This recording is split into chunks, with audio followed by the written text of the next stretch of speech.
या सखोल विश्लेषणामध्ये आपण अशाच एका थक्क करणाऱ्या मॉडेलवर चर्चा करणार आहोत. आज आपल्याकडे महाराष्ट्र शासनाच्या शाळापूर्व तयारी अभियान 2026-27 याच्या अंमलबजावणी मार्गदर्शिकेचे काही अत्यंत महत्त्वाचे दस्तऐवज आणि रिपोर्ट्स आहेत. आणि यातून आपण हे समजून घेणार आहोत की विना अर्थसहाय्य म्हणजे कोणत्याही अतिरिक्त आर्थिक तरतुदीशिवाय एका संपूर्ण राज्याची शिक्षण व्यवस्था लाखो लहान मुलांना शाळेसाठी कशी तयार करत आहे. हो, हे अभियान नुसते एक सरकारी कागदपत्र राहिलं नसून ती एक खूप मोठी सामाजिक चळवळ कशी बनतेय हे पाहणं खरोखर रंजक आहे. पण सुरुवातीलाच मला हा मोठा प्रश्न पडतो की हे विना अर्थसहाय्य किंवा झिरो बजेट मॉडेल इतक्या मोठ्या प्रमाणावर कसं काय शक्य आहे? म्हणजे सरकार असं रातोरात एखादी योजना विनाखर्च कशी राबवू शकतं? या प्रश्नाचं उत्तर समजून घेण्यासाठी आपल्याला हा जो GR किंवा परिपत्रक आहे त्याच्या थोडं मागे जाऊन विचार करावा लागेल. हे अभियान 2026-27 मध्ये अचानक शून्यातून उभं राहिलेलं नाहीये. अच्छा, म्हणजे याची आधीपासून काही तयारी होती? हो, यामागे एक मोठी पूर्वतयारी आहे. जर आपण पाहिलं तर 2022 ते 2025 या सलग 3-4 वर्षांच्या काळात राज्याने अशाच प्रकारच्या शाळापूर्व तयारीच्या मोहिमा अत्यंत यशस्वीपणे राबवल्या आहेत. ओके. त्या सुरुवातीच्या टप्प्यात शासनाने थोडीफार आर्थिक तरतूद केली होती, यंत्रणांना प्रशिक्षण दिलं होतं. आता झाले असं की ह्या 3-4 वर्षांच्या अनुभवामुळे राज्याच्या शिक्षण व्यवस्थेला, शिक्षकांना, अंगणवाडी सेविकांना आणि सर्वात महत्त्वाचं म्हणजे ग्रामीण भागातल्या पालकांना ह्या प्रक्रियेची पूर्ण सवय झाली आहे. म्हणजे तुम्ही असं म्हणताय की सुरुवातीला जी गुंतवणूक केली ती पैशांची होती, पण आता ती सवयीत आणि माहितीत रूपांतरित झाली आहे. अगदी तेच. आता या यंत्रणेला काम कसं करायचं याचा एक पॅटर्न समजला आहे. आणि म्हणूनच ह्यावर्षी शासनाने अतिशय आत्मविश्वासाने हे पाऊल उचलला आणि हे अभियान विना अर्थसहाय्य तत्वावर राज्यभर राबवण्याचं उद्दिष्ट ठेवलं. क्या बात आहे. त्यांच्याकडे अनुभव हीच आता खरी पुंजी आहे. आणि जेव्हा समाजाला एखाद्या गोष्टीचं महत्त्व पडतं ना, तेव्हा लोक पैशांची वाट पाहत नाहीत, ते स्वतःहून पुढाकार घेतात. हे खरंच भारी आहे. एकदा सिस्टम सेट झाली आणि लोकांच्या मानसिकतेत बदल झाला की तुम्ही ती गाडी विना खर्च पुढे नेऊ शकता. हा प्रशासनासाठी एक उत्तम धडा आहे. नक्कीच. आता आपण या दस्तऐवजांच्या मुख्य गाभ्याकडे वळूया. हे अभियान यशस्वी करण्यासाठी सर्वात महत्त्वाची गोष्ट म्हणजे याची प्रत्यक्ष सुरुवात. कागदावरचे प्लॅन्स प्रत्यक्ष कसे उतरतात. या गाईडलाईन्समध्ये मेळावा या संकल्पनेचा खूप मोठा उल्लेख आहे. हो, मेळावा खूप महत्त्वाचा आहे. मी वाचत होतो की 24 एप्रिल 2026 रोजी सकाळी 11 वाजता एक मोठी राज्यस्तरीय ऑनलाईन बैठक झाली, ज्यातून या सगळ्याचा श्रीगणेशा झाला. बरोबर. आणि त्यानंतर अवघ्या काही दिवसांतच म्हणजे 27 एप्रिल ते 1 मे 2026 या दरम्यान कोणत्याही एका दिवशी शाळास्तर मेळावा क्रमांक 1 आयोजित करायचा आहे. आणि ही काही साधीसुधी गोष्ट नाहीये बरं का. कसं काय? एकाच आठवड्यात संपूर्ण महाराष्ट्रातल्या हजारो शाळांमध्ये हा मेळावा होणार आहे. या मेळाव्याची तयारी कशी केली जाते हे जर आपण बारकाईने पाहिलं तर प्रशासनाचं सूक्ष्म नियोजन म्हणजे मायक्रो प्लॅनिंग लक्षात येतं. अच्छा. त्यांनी या पहिल्या मेळाव्याच्या तयारीचे 4 अतिशय स्पष्ट टप्पे निश्चित केले आहेत. पहिला टप्पा हा प्रशासकीय आहे.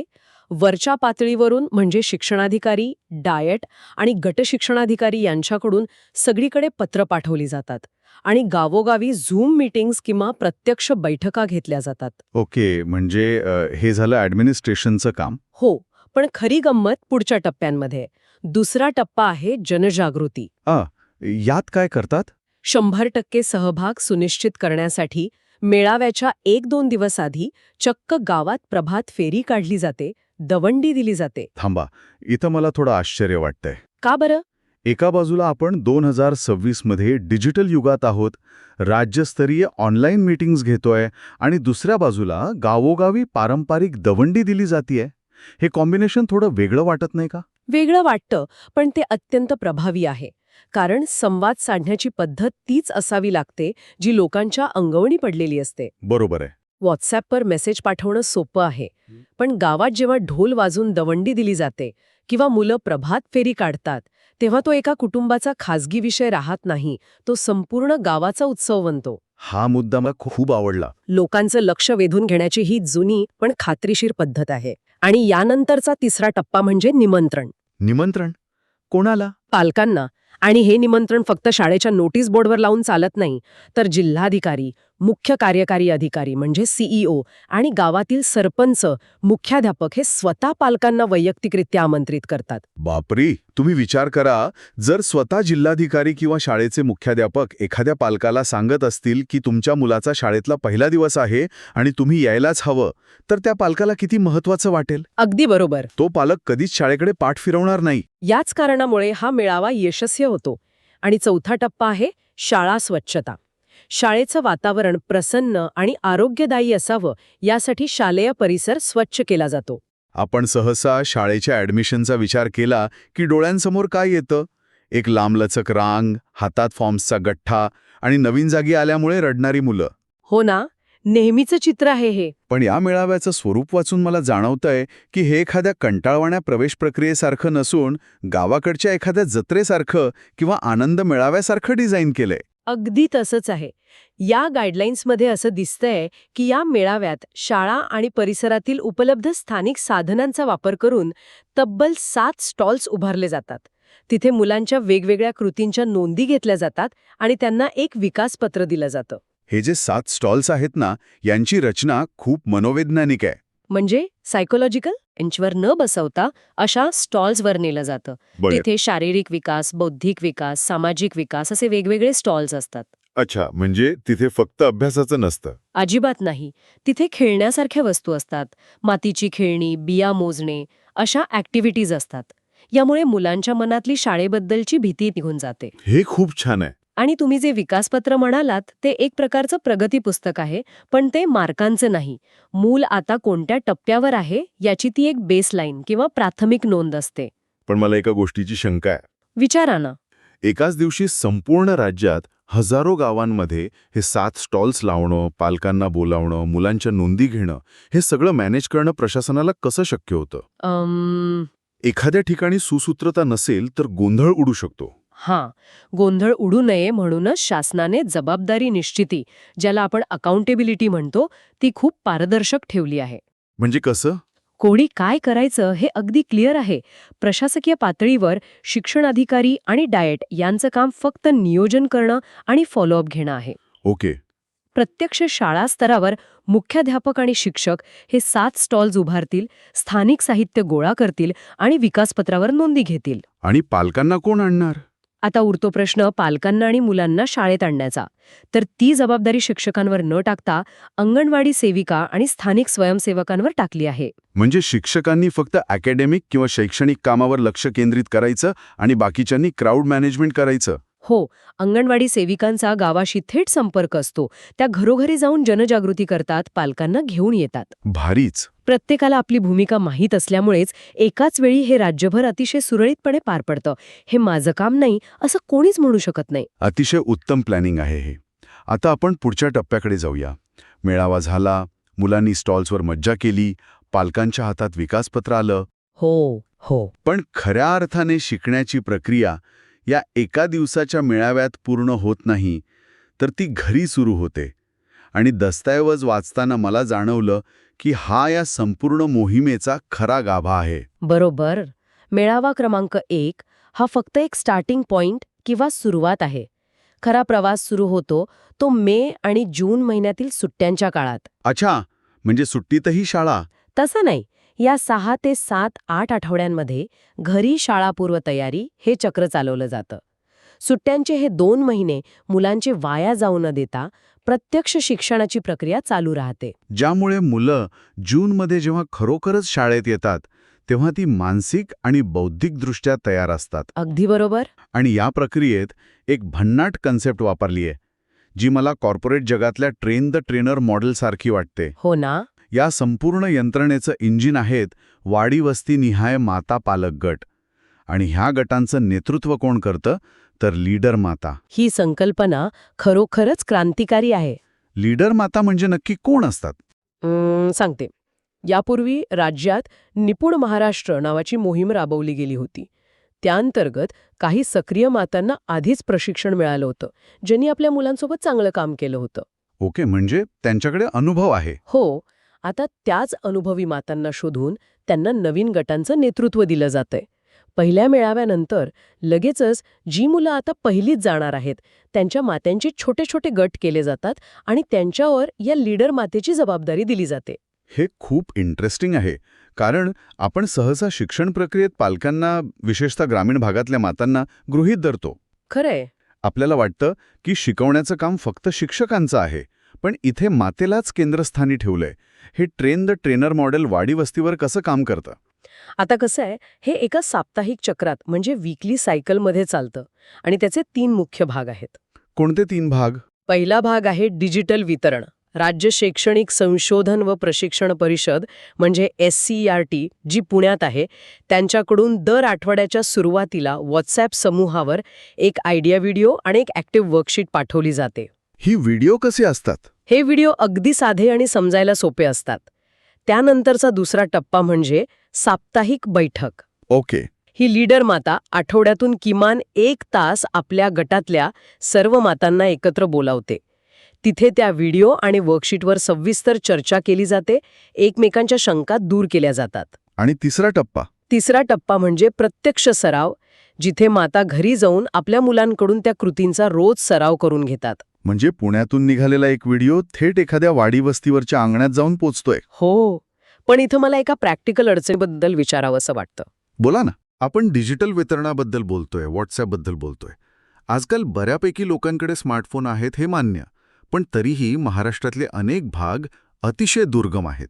हो, हे वास्तव आहे. मग जर एखाद्या पालकाकडे स्मार्टफोन नसेल किंवा त्यांच्याकडे इंटरनेटचं कनेक्शन नसेल, तर हे डिजिटल मॉडेल कसं काम करेल?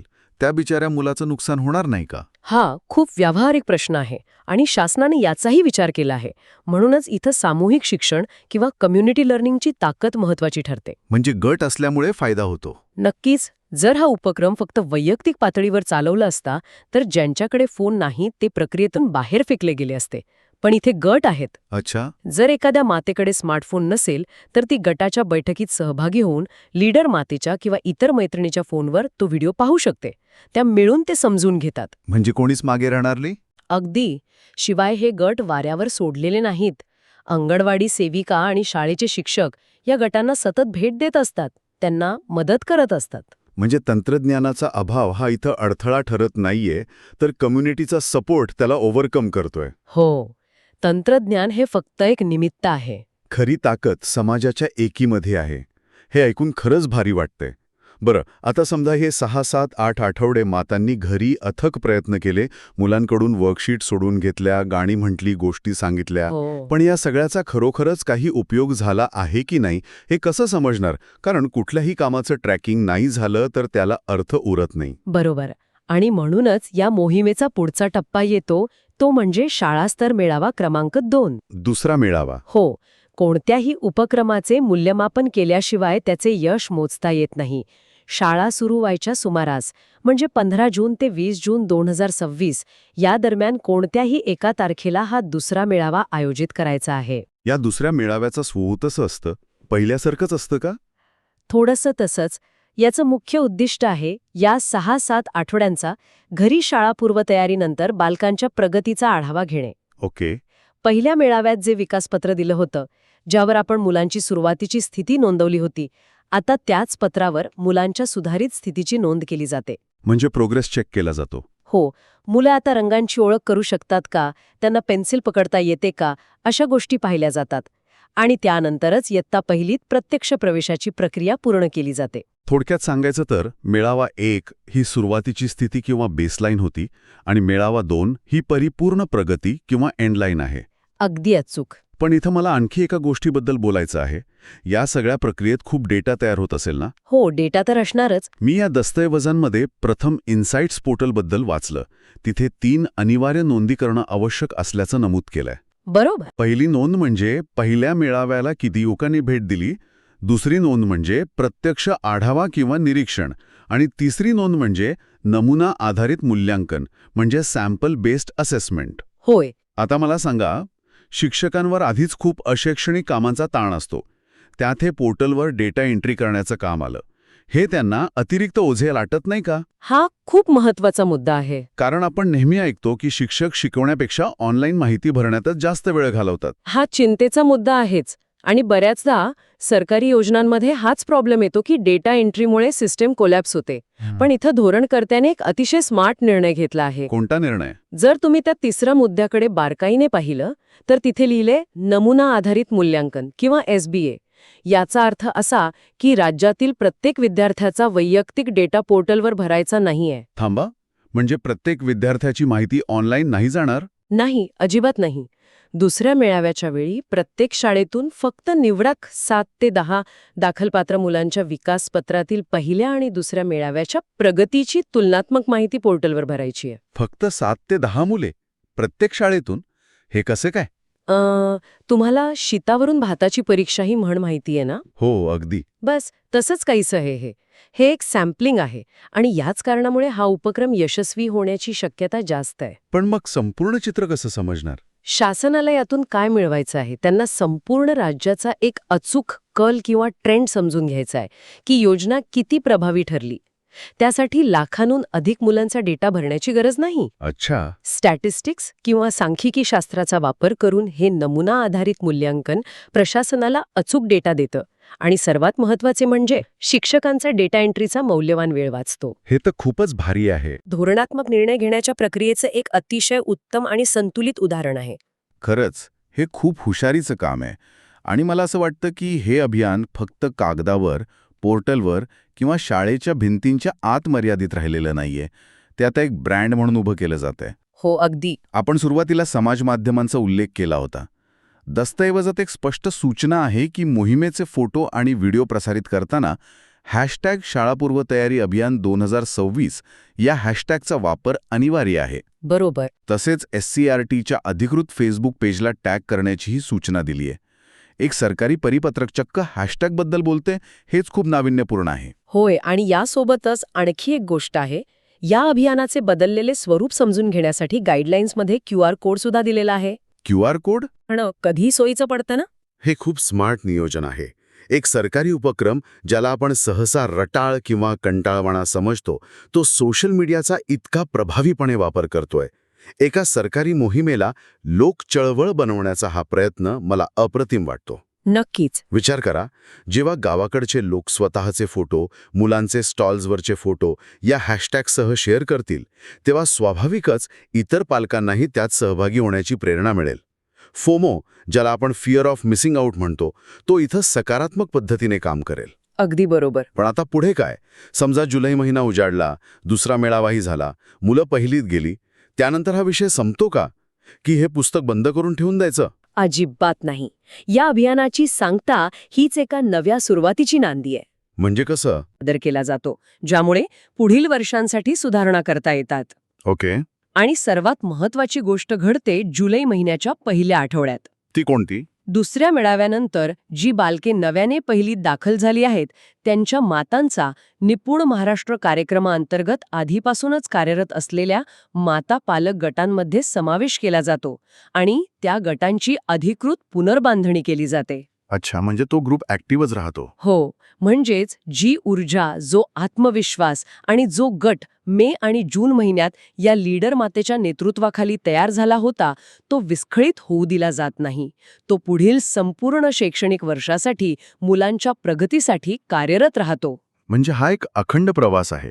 सुट्टीत सुरू झालेली शिकण्याची सवय आता वर्षभर टिकणार आहे. नक्कीच. आपण या संपूर्ण विश्लेषणाचा जर थोडक्यात गोषवारा काढायचा झाला तर असं म्हणता येईल की शासनाचं अत्यंत सूक्ष्म नियोजन, स्थानिक समुदायाचा विशेषतः मातांचा सक्रिय सहभाग आणि तंत्रज्ञानाची योग्य व मर्यादित जोड या सगळ्यांमुळे कोणतंही अतिरिक्त बजेट नसतानाही पहिलीच जाणारं बालक अतिशय आत्मविश्वासाने आपलं पहिलं पाऊल टाकणार आहे. अगदी खरंय. शिक्षक, अंगणवाडी सेविका, माता, पालक आणि स्वयंसेवक या 4 भक्कम स्तंभांवर उभं राहिलेलं हे शून्य बजेट मॉडेल खऱ्या अर्थाने इतर राज्यांसाठी एक आदर्श ठरू शकतं. निश्चितच. आणि यातून एक गोष्ट सिद्ध होते की पैशांपेक्षा इच्छाशक्ती आणि सुयोग्य नियोजन जास्त महत्वाचं असतं. समाजातील प्रत्येक घटकाला या प्रक्रियेत भागीदार बनवल्यामुळे हे शक्य झालं आहे. आजच्या या सखोल चर्चेतून आपण पाहिलं की कशी एका शून्य बजेटच्या कल्पनेतून लाखो मुलांचं भविष्य घडवण्याची यंत्रणा उभी राहते. पण जाता जाता या संपूर्ण माहितीच्या आधारावर मला एक विचार प्रवृत्त करणारा मुद्दा उपस्थित करावासा वाटतो, ज्यावर आपल्या सर्वांनी विचार करायला हवा. जर फक्त एका व्हॉट्सअप व्हिडिओच्या माध्यमातून आणि आठवड्यातून फक्त 1 तासाच्या बैठकीतून आपण वाडी वस्तीवरच्या मातांना त्यांच्या मुलांच्या खऱ्या अर्थाने पहिल्या शिक्षिका म्हणून इतक्या मोठ्या प्रमाणावर सक्षम करू शकत असू, तर भविष्यात शाळा या संकल्पनेची पारंपरिक व्याख्याच बदलून जाईल का? हा खूपच मोठा विचार आहे. आपण शाळेचा विचार केला की डोळ्यांसमोर 4 भिंती, फळा आणि बेंचेस येतात. पण कदाचित भविष्यातील शिक्षणाची खरी क्रांती शहरांमधल्या मोठ्या वातानुकूलित इमारतींमध्ये नाही, तर आपल्याच गावातील एखाद्या अंगणात एका सामान्य लीडर मातेच्या मार्गदर्शनाखाली अत्यंत शांतपणे घडत असेल. अगदी शक्य आहे. असं झालं तर शिक्षणाचं केंद्रीकरण मोडून ते खऱ्या अर्थाने लोकांच्या हातात जाईल. यावर नक्की विचार करा. याच विचारासोबत आज आपण इथेच थांबूया. अशाच एका नवीन आणि सखोल विश्लेषणासह पुन्हा भेटू. तोपर्यंत शिकत रहा आणि प्रश्न विचारत रहा. धन्यवाद.